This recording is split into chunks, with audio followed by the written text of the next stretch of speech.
বন্ধুরা, পুজো দিয়ে বাড়িতে চলে এসেছি মায়ের মন্দির দিয়ে। বাড়িতে এসে দেখো আবার গায়ে জল ঢেলে আবার চলে আসলাম রান্নাঘরে। রান্না তো করতে হবে, 11:30 বাজে। চলো এখন কী রান্না করবো তোমাদের দেখাই। আজকে নিরামিষ করবো, যেহেতু মায়ের কাছে পুজো দিয়ে এসেছি, তার জন্য আজকে একটু নিরামিষ করবো। আজকে কোনো আমিষ করবো না। নাতির নামে পুজো দিয়েছি, তোমাদের দাদাভাই নামে পুজো দিয়েছি, ওই জন্য তোমার দাদাভাইকেও আজকে নিরামিষ করবো।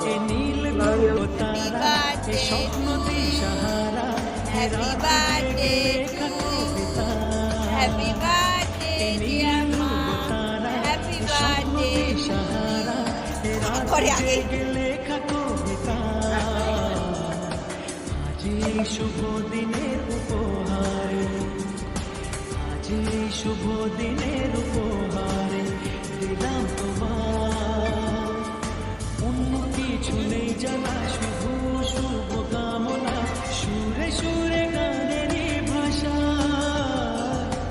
আজ শুভ দিনের উপহারে দিলাম তোমার। সুচরিতা